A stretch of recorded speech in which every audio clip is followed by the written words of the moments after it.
This morning, I have the privilege of continuing a series that we started last week that we are simply calling Jesus in Love, designed to ask the question, what did Jesus's relationships on earth look like? What did Jesus's love look like in his human relationships on earth? And do I show up in my relationships with the same love that Jesus showed up with in his relationships? And in this season, as we turn the corner and we head into the holidays, what a great time to be wrestling with the question. We exist to show and share the love of Jesus Christ. Are we showing up in our relationships the way Jesus shows up in his?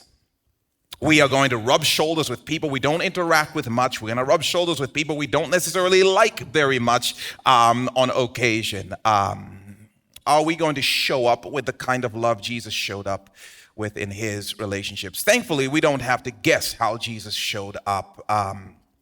The Bible paints so many different pictures, and we wanted to peer into those and just ask the question, is this what we look like when we show up in our relationships? And this morning, we want to talk about Jesus and how he showed up and loved in his friendships. Because I don't know if you knew this, but Jesus had friends. I am going to repeat that more times than you like this morning because Jesus had friends. I'm going to just long to see that marinate into our systems because Jesus had friends. I don't mean like Jesus had ministry projects. I mean Jesus had meaningful friendships. Friendships mattered to Jesus. And whether we realize it or not, by the way, friendships matter immensely to us. Friendship and social connection, interestingly, are high predictors of how long a person is going to live and what the quality of their life is actually going to be. Research suggests that friendships make you less likely to suffer from depression and less likely to die prematurely from heart conditions or other chronic illnesses. A study of about 308,000 people or so, interestingly, revealed that having no friends or having low quality friends was more hazardous to your health than smoking 20 cigarettes a day, which is fascinating to me. And one of the fascinating things to me is like, I wonder who volunteered for this research project.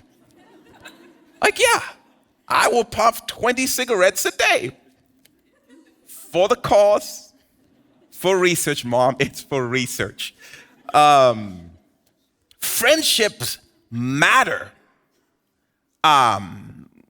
Going through something difficult with a friend by your side actually lowers the intensity of your heart rate.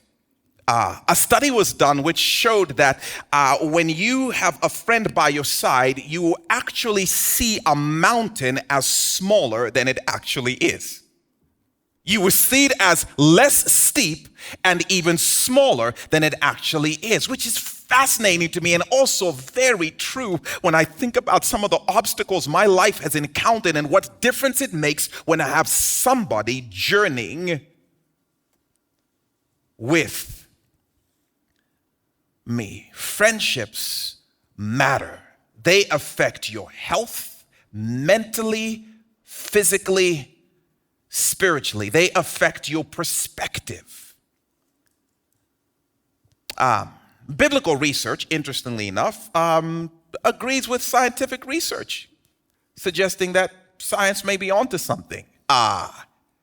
Psalm chapter 1, verse 1 reads this way. This is how the book of Psalms opens. Blessed, completely happy. How completely happy, it says, is the one who does not walk in step with the wicked, or stand in the way of sinners, or sit in the company of mockers, but whose delight is in the law of the Lord, and who meditates on his law day and night. That person is like a tree planted by streams of water, which yields its fruit in season, and whose leaf does not wither. Whatever they do prospers. That's how the book of Psalms starts, by saying, who you spend time sitting, standing, and walking with will help determine how stable or shaky your world is. And so the psalmist starts with a warning.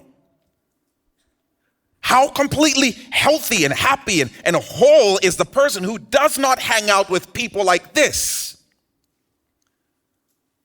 Affects not just your physical and your mental health, but your spiritual direction and stability as well. So it makes sense when you hear statements thrown around like this, that you are the average of your 5 closest friends. That would make sense, that the people you're associating with, sitting with, hanging with, whether it's via text, whether it's on a snap streak, like whatever it might be, the people you spend the most time with are great determiners of the quality and the direction of your mental, physical, and spiritual health. Friendships matter. It should be no surprise when you hear statements like, show me your friends and I'll show you your future, because the direction in which the people around you are moving, the perspective they help bring, affects you as a whole being. Friendships matter. They impact who and where you end up. But the question we want to ask this morning is a question that I don't know that we ask often enough, because frankly, it's not a question our parents asked us often enough. And the question is, okay, then what kind of friend are you? What kind of friend are you? It's interesting. When I was growing up, my parents' primary concern was what kind of friends I associated with, and what kind of people I need to watch out for, and what kind of people I need to avoid, and what kind of peers should or should not be pressuring me. The question was about friend-proofing my world. But I suspect that on the day in which I give a reckoning for my life, the greater question will be, what kind of friend are you? How does your friendship affect the mental and physical health of the people in your world? How does your friendship affect the spiritual outlook and outcome? If somebody is associated with you, what direction does their life then begin to move in? Whose mountains seem smaller and less steep because you are standing beside them? Friendships matter, but a key question is, what kind of friend am I? We'll come back to that, but first let's peer in on Jesus and see if we can get a sense of what his friendships looked like. Here's a story that if you've been around Mission Point, then you are pretty familiar with. This is Luke chapter 10. Luke chapter 10. And we'll start reading at verse 38. If you have a copy of the Bible, you can meet me there. Otherwise, the verses will appear on the screen. Luke chapter 10. Let's peer in on Jesus' friendships and see what those might have looked like. Verse 38, here's what it says. As Jesus and his disciples were on their way, he came to a village where a woman named Martha opened up her home to him.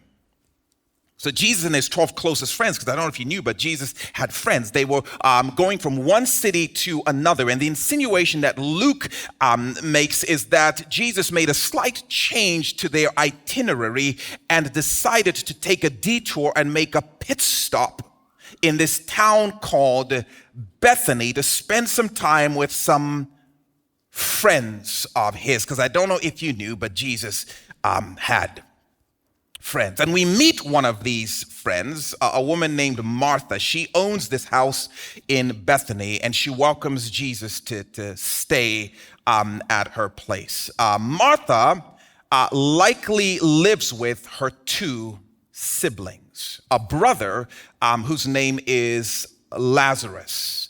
And Lazarus, you may know him from other Jesus episodes, such as like, oh, my Lord raised me from the dead one time, like that same guy, Lazarus. And she had a sister named Mary, who in a future episode is going to pour expensive perfume on Jesus' feet and then dry it with her hair. That Mary.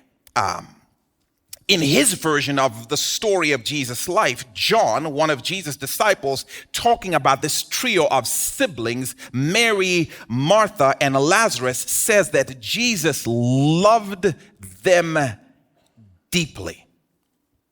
They were friends that Jesus loved deeply. Because I don't know if you knew, but Jesus had friends. Now, we don't know how they became friends. We don't know what the initial connection was. We don't know what they did to necessarily deepen the bond of friendship. But we know that when we get invited in, Jesus considers them dear friends and he loves them deeply. So it's no surprise that as he's on his way somewhere, he makes a detour to stop in Bethany to hang out with his friends. And it's no surprise that Martha opens up her home for Jesus to come and stay with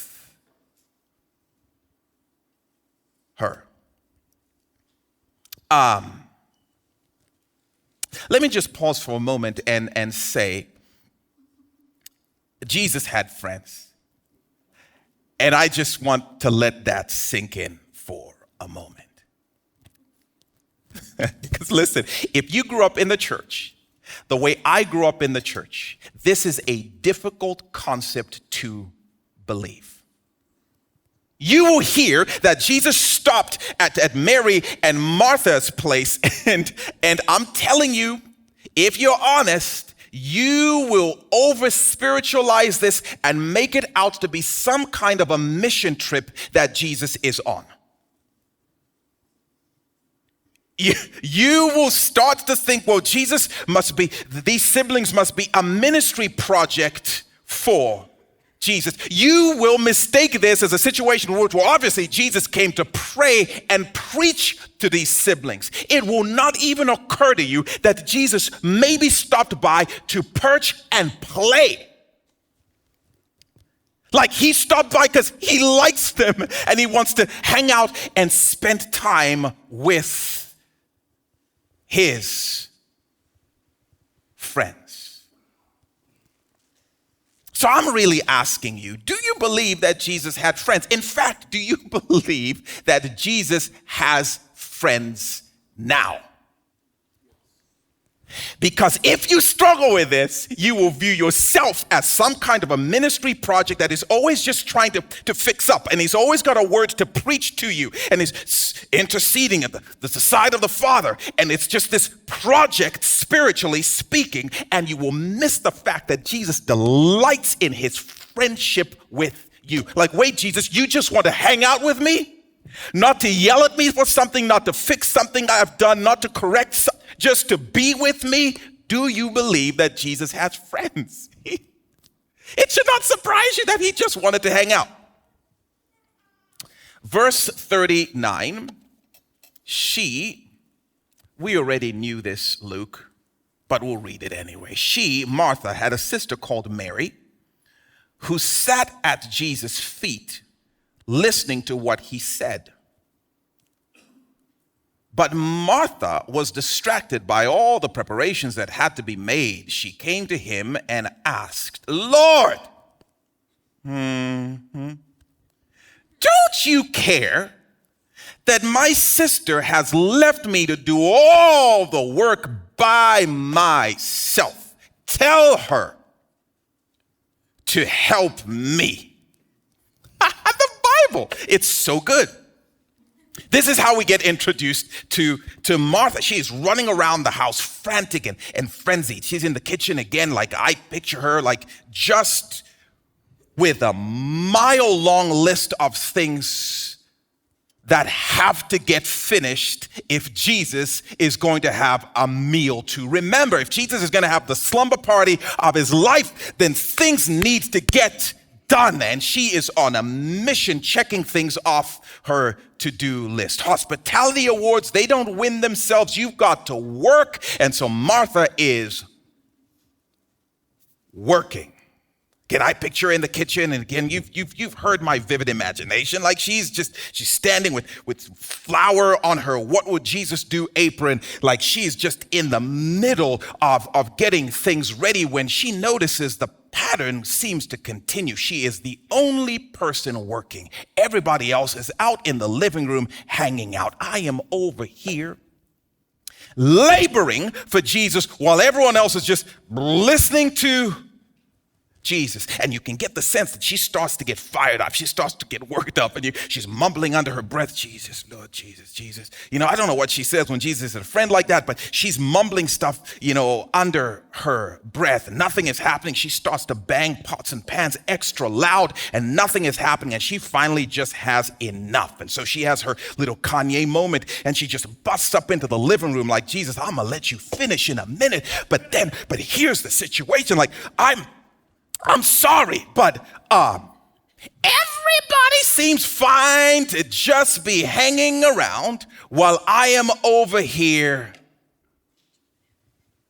Everyone is sitting around while I'm over here serving you Jesus. No one wants to lift a finger. I pay the bills. I pay the mortgage. This is my house. I pay the cable bill. I pay the internet bill. I pay even for her phone, this little moochin' Mary, and she's not doing anything to help me. But thankfully, someone is in the house who she will finally listen to. So Jesus, get her.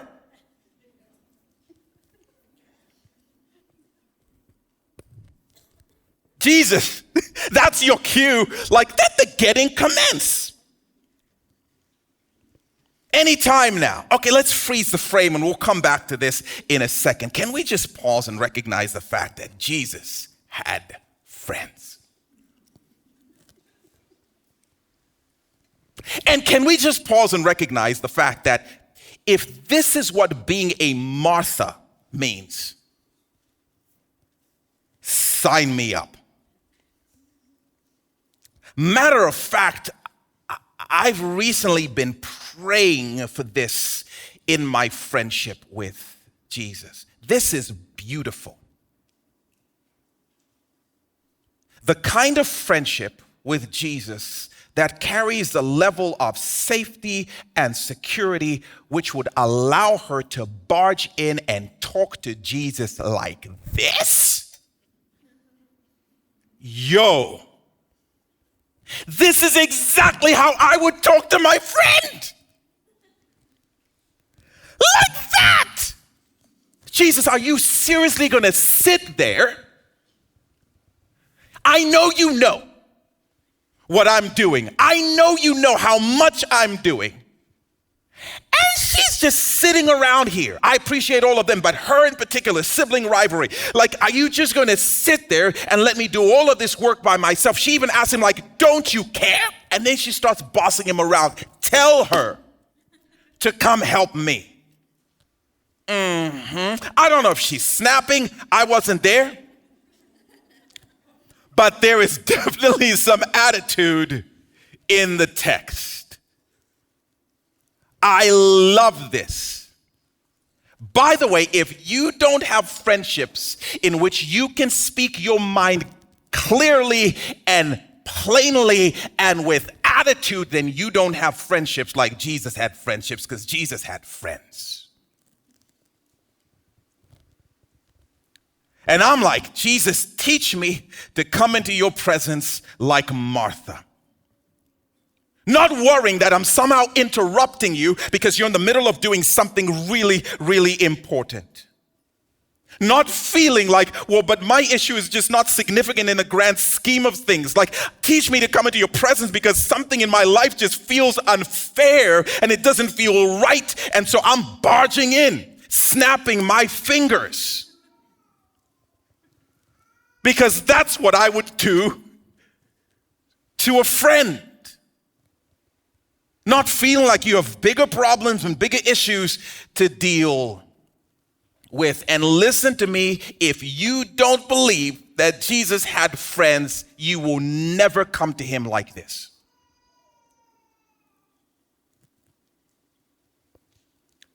Jesus, you're going to sit here like you don't see my husband choosing work and the game over me and the kids. Like, don't you care? And you keep letting his team win? Smite them or something. God, you know my teenagers are speaking to me with this sass and attitude. I'm not saying like hurt them, but I'm saying like send a message, Lord. Send a message. Like, God, I'm doing the right thing and I'm living the right way. I'm trying to honor boundaries in my relationships and they're not. And they always seem happier than I am. It ain't right. It ain't right. I'm eating healthy and I'm exercising and this is the health diagnosis I get when Mr. 20 cigarettes a day over here keeps getting a clean bill of health. I'm sorry, Jesus. I know there's major things happening in the world, but I'm gonna let you finish in a minute. Excuse me. I'm like, make me more like Martha, but I will never be more like Martha if I don't believe Jesus actually had friends.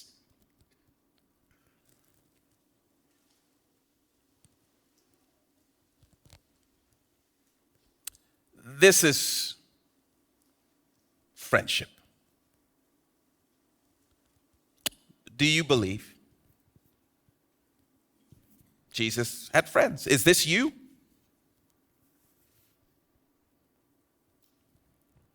Or are you like, Lord, sovereign one, I praise you that I have a husband who is currently less than ideal, shall I say. So I beg you, God, by your grace to intervene. And there's a time for that. But friendship, you come in raw because you believe he is a safe place. Anyway, back to the story because Martha actually has a legit point. Can we be honest? Now, as many of you might know, I tend to personally side with Mary in my practice, but I agree with Martha in principle. And my wife would say, amen. Amen, that is very true. Very true. Mary does nothing except sit with Jesus while Martha is doing all of the work of serving Jesus, making her home a place where Jesus can have the most enjoyable experience. Now, Martha has gotten a bad rap over the years, but she's kind of amazing. Matter of fact, we all need to be a little more like Martha. And we definitely all need friends like Martha. If you don't have friends like Martha, everyone will keep talking about we should get together sometime. But no one actually plans it. No one actually starts the group text. No one actually sends the calendar invite. Everyone just keeps talking about all the stuff we should do sometime. And it's been 12 years. None of y'all got together. If you don't have a friend like Martha, you will have a blast all the way to jail. You need someone to actually read the rules and maybe perhaps share them with the rest of us. Without Martha, bills don't get paid. Or at my house, trial subscriptions don't get canceled. And so it's 20 years later, it's like, what is this $45,000 Napster subscription? I'm like, I forgot to cancel it. Okay? Without Martha, I'm just telling you, you don't actually have the house in which the party is being held. It's her house. The whole story starts by telling us this. We all need high capacity doers who pay for the house where the rest of us get to hang out. And Martha is here doing all of this stuff for who? For Jesus. She's all up in the unto the Lord. Whatever ye do, do as unto the Lord. That's what she's doing. Using her gifts to serve, taking care of her business. So you would kind of expect Jesus to chime in and just let Mary have it. You little sit-arounder. I did not know that you were abdicating your chores. But Jesus, always full of surprises, says nothing of the sort. He says, Martha, Martha, verse 41. And the repetition of her name again in the language is this incredibly intense tenderness to his voice, making sure that she has his full attention, and vice versa. Martha, Martha, the Lord answered, you are worried and upset about many things. Which, if you just read that, it almost sounds like Jesus is gaslighting her a little bit. You seem frustrated. Are you frustrated? You seem to be concerned about a variety of different things, right? Yeah, I'm upset. The list keeps growing and no one is helping me, especially that one right there by your feet. Responsibilities don't stop coming. Martha, Martha, that's not what I mean. I mean, you are letting too many things define and distract you. You are giving too many things the power to determine your sense of worth. You are letting too many things color your mood ring, girl. Like you are letting too many things deter your joy. You are giving the power to your to-do list to determine whether your soul has permission to smile. Martha, Martha. I can't imagine how Martha's processing this. Like, what? But you've got to be kidding me. I'm sorry, Jesus. Do you not understand that things have to get done? What are you, like an Enneagram 7? Unless, of course, Enneagram is from the devil, then I take that back, Jesus. But what are you?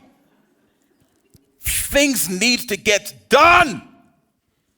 Dinner actually needs to get made. Like kids actually need to get picked up from school. There's laws about this kind of thing. Church services need to get planned and carried out. Like, what do you mean? There is a list of things that actually need to get done. So excuse me, but I'll feel happy and I'll feel worthy and I'll enjoy life after this list gets checked off. You work, Jesus, and then you play.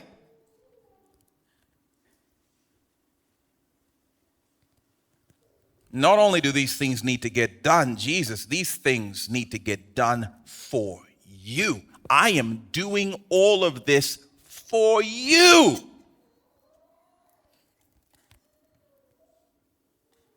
Verse 42.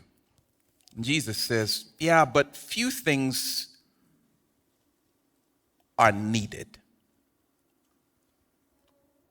Or indeed, only one thing is needed. And Mary has chosen what is better, and it will not be taken away from her. Martha, Martha, I do care. I do see you running around. And I do know how long your to-do list is. I know all of the things that need to get checked off. And I do know how important they are. But I'm telling you, they don't actually need to get done for your soul to smile from cheek to cheek. Those things don't actually have to get done for your heart to have permission to experience joy. The mountain of things doesn't have to get done in order for you to feel a sense of worth and significance. You don't need the house to be perfect for you to be good. You don't need all of those things checked off. He says, you need only one thing. And Mary has chosen that one thing. Just be with me. Woo! This is powerful. Martha, you don't need to do all of that for you. And Martha, you certainly don't need to do all of that for me. There is one thing you need more than anything else, and there is one thing I want more than anything else. Be my friend. Sit with me. Enjoy my presence. You are an incredible host. In fact, no greater host in the county. But don't you know, Martha, I would much rather have you be my friend. Martha, no one can serve like you can serve. No one can check off a to-do list like you can check off a to-do list. But don't you know, I'd much rather have you sit with me than serve me. You think what I want most is what you do for me. What I want most is for you to just be with me. This is beautiful. Woo! And so freeing, by the way, if we had time to talk about the hints of the gospel in what Jesus is saying to Martha. Because you imagine, if I was Jesus, this would be the moment to flex. I'm sorry. You thought I came all the way to Bethany. You thought I took a detour so you could cook for me? I am a food-making machine. I make bread rain from heaven. I can multiply bread. Matter of fact, I am the bread of life. Ask these hoodlums. Tell her about that one time when remember that kid with the 2 fish and the 5 loaves? What did I do? You multiplied it. And what happened? You fed 20,000 people and everyone went home with a doggy bag. That's right. I don't need you to do anything for me.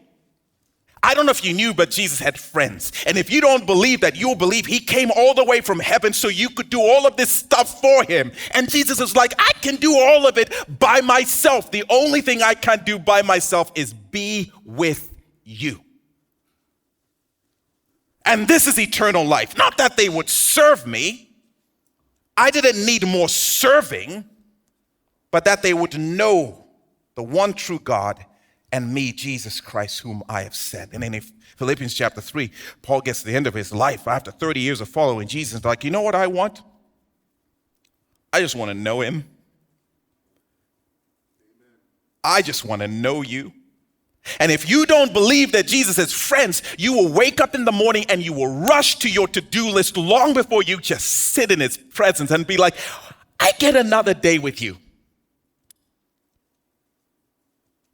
Can I just sit and enjoy you? Matter of fact, if you don't believe Jesus had friends, you will seldom speak of your relationship with Jesus as someone to enjoy, to sit with. You will speak of your relationship with Jesus as a to-do list of things that needs to get done if Jesus is going to smile and have the time of his life. And Jesus is like, you think I came from heaven to earth? For I was served perfectly in heaven before I came to see y'all. I took this holy detour so we could be friends. This is such a beautiful moment. Friendship matters. It mattered to Jesus. It matters to us. The question is, what kind of friend are you? Do you show up in friendship like Jesus showed up and continues to show up? 3 questions. Question number 1, are you a seeking friend? Are you a seeking friend like Jesus? The story starts with Jesus kind of going out of his way to go to Bethany to see and spend time with Mary and Martha. That is so beautiful. And by the way, that's how Jesus friends me. It's like he goes out of his way for me. Like, why? Is this how you show up in friendships? Meaning, let me ask you a few questions. Are you the kind of friend who takes the initiative to show up and check in? Are you the kind of friend that takes the initiative to seek and sit with your friends? Are you the kind of friend who goes out of your way to be with your friends? Are you the kind of friend who takes the initiative to check in? I have so much growing to do in this regard. I have so much confessing to do in this regard because I tend to be way too out of sight, out of mind. Worse than that, I can tend to be the friend who, if you don't pursue me,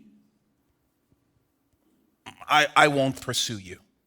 And I need to acknowledge that is not how Jesus shows up in friendships. If everyone else has to do the initiating, if everyone else has to do the seeking, I'm not being a friend like Jesus.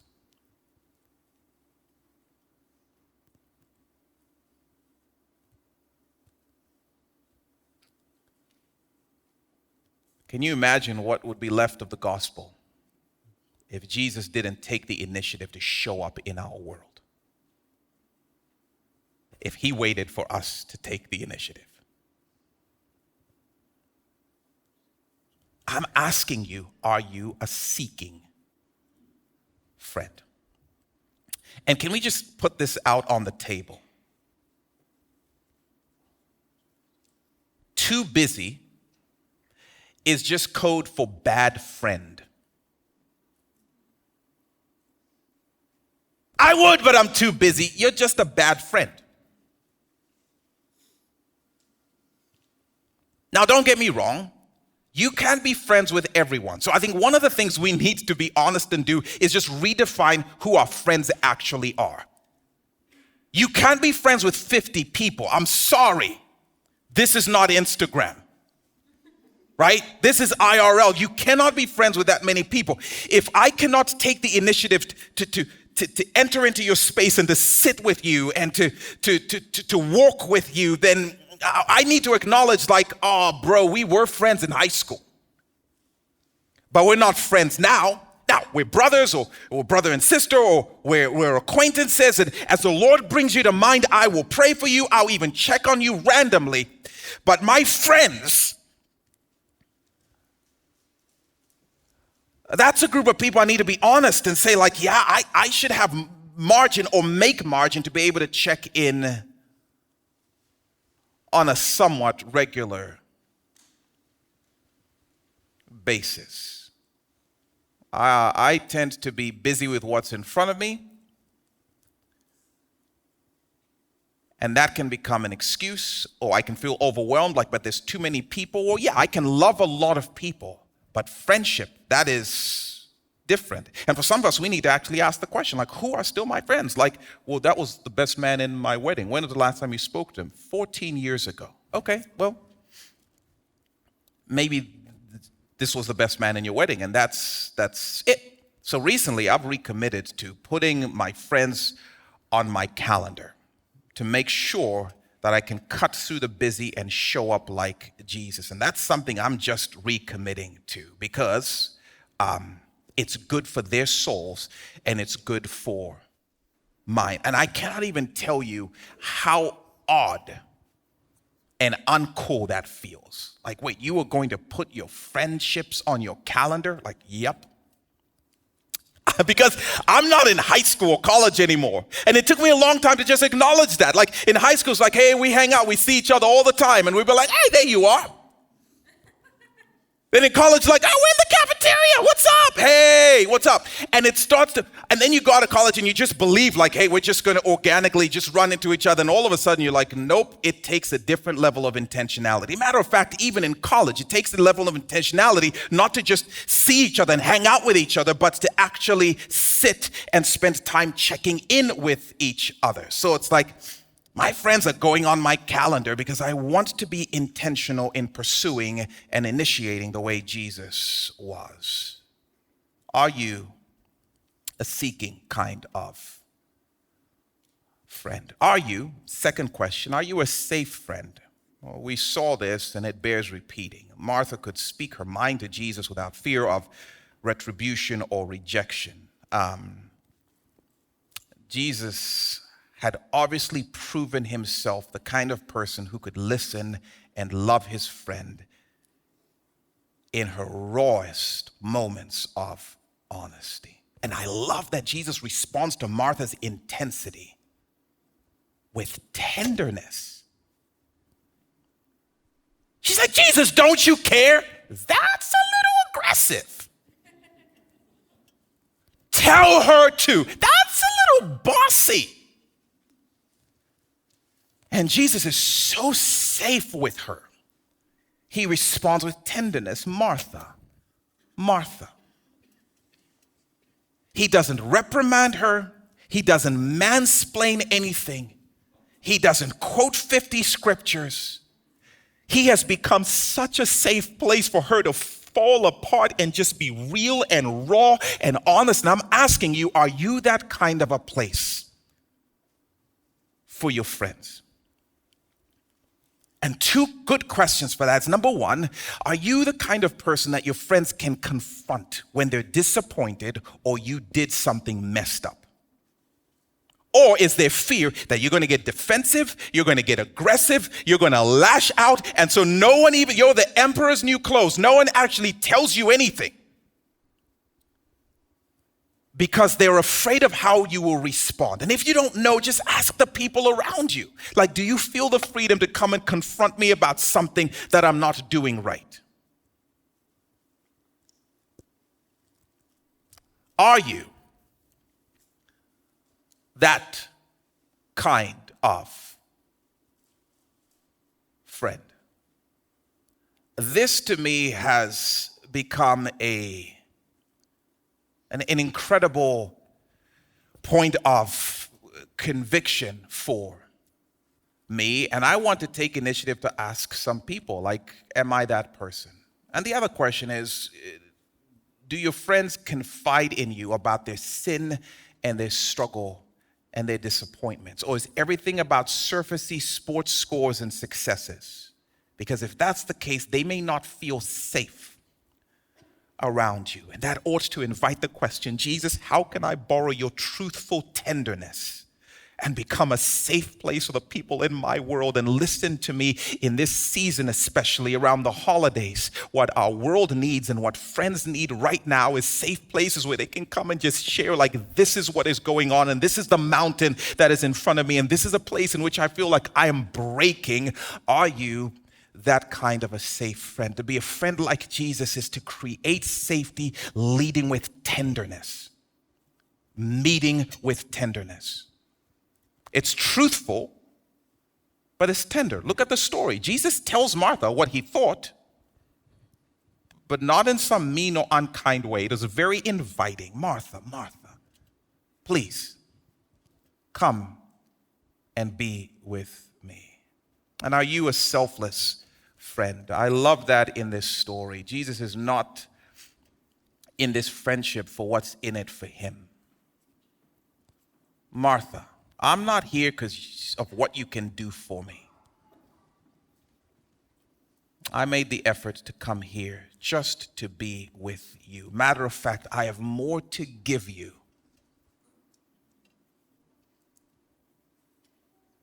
I'm less interested in what I can get from you. Man, we are so opportunistic in our relationships.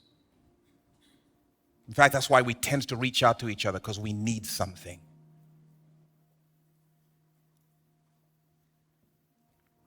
Are you the taker in your friendships? Are you the person who takes the people in friendship for granted? I mean, but she likes to cook. I like to eat. It feels like the perfect friendship. She enjoys it. I mean, he loves to pay for lunch, and I love to fake like I even brought my wallet in from the car. It works out. No, you're just somebody who takes advantage of somebody else's generosity. To be a friend like Jesus is to lead with what I give, for God so loved the world that he gave his son. The best Jesus-like friends are the friends who are constantly looking for excuses to step in and ask, what can I bring to this friendship? I am way too opportunistic in my relationships. And I need to go on a fast from asking anything. I just need to go into, like, how can I serve you? What can I bring to this? How can I give the way Jesus gave? And imagine if this holiday season, physical and mental and spiritual health glowed with new life because of the way Jesus' friends showed up in the lives of their friends. Imagine the people whose mountains will seem a little flatter because we took the initiative to sit with them. Imagine what people might experience because we chose to give as an extension of Jesus' generosity to us. Imagine the dent we can make in the stories of the people in our world if we friended like Jesus friended.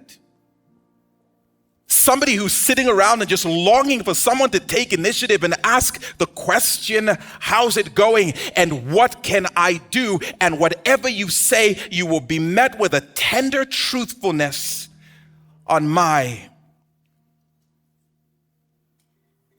account.